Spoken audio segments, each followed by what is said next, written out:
गुमनाम जिन्दगी जिउनुको मजा बेग्लै हुने, जहाँ मेरो हाल कसैले सोधेन, मलाई कसैले खोजेन अनि कसैको प्रथमितमा पनि परेन। धेरैले बिर्सिनु भयो अनि त मैले दुनियाँलाई एक्लै मूल्याङ्कन गर्न पाएँ। कुनै दिन बिरामी भएर जिन्दगी यति हो कि भन्दै हार समेत खाएको थिए। मेरो हाल मलाई भन्दा अरूलाई थाहा थिएन। बन्द कोठामा एक्लै पीरले छटपट्टिमा अनिदो बसेर भोकले पेट कोकाएको पीडा मलाई मात्र थाहा छ। रातको 1 बजे थर्मसको तातो पानीमा सातु घोलेर खाएको पनि रोगलाई जितेर आज जिउँदो छु। मलाई कति एक्लो हुन मन थियो त्यो बेला मलाई नै थाहा छ। परिवार मेरो पीडामा छटपटाएको थाहा पाएर पनि मलाई कुरा गर्न आँट आएन।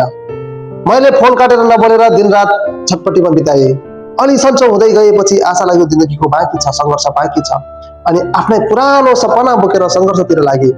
परिवारको माया र साथले लड्ने हौसला दिन्थ्यो र लडिरहे अनि हारिरहे। जति हारे पनि हार मानिन प्रयास गरिरहे। अरूको सक्सेस स्टोरी हेर्दा म ढिलो भए भन्ने कुराको सताइरह्यो, मुटु पोलिरह्यो, तर ढिलो भए पनि सक्सेस हुन्छ भन्ने आत्मविश्वास राखिरहे। यही समय नाइ त जति गरे पनि नहुने रहेछ।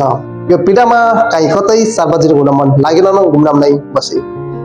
सामाजिक सञ्जालमा कतै देखिन। अझसम्म जिन्दगीदेखि हार खाएको करिब 2 वर्षपछि आज एउटा सपना पुरा गर्न सफल भएको छु। आज मनको बाह पोख्न मन लाग्यो। सायद जिन्दगीका हारलाई जितेको दिन भएर होला। मेरो बाआमाले मेरो लागि गरेको दुःख र सङ्घर्ष नै नयाँ जिन्दगीको पाएको छु।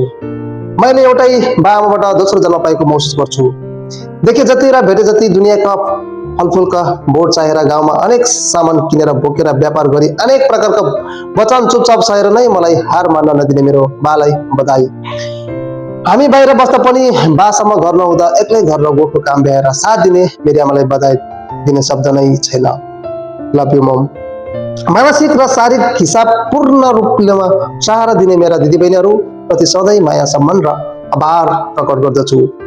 सँगै मलाई कखरा सिकाउनेदेखि अहिलेसम्म प्रत्यक्ष र अप्रत्यक्ष रूपमा जोडिएर साथ, हौसला र माया दिने गुरुहरूप्रति सदा सम्मान, विशेष धन्यवाद। आजसम्म मलाई माया गरेर हौसला र साथ दिनुहुने साथी, सङ्गी, नाता, आफन्ती सम्पूर्णलाई विशेष धन्यवाद र आभार।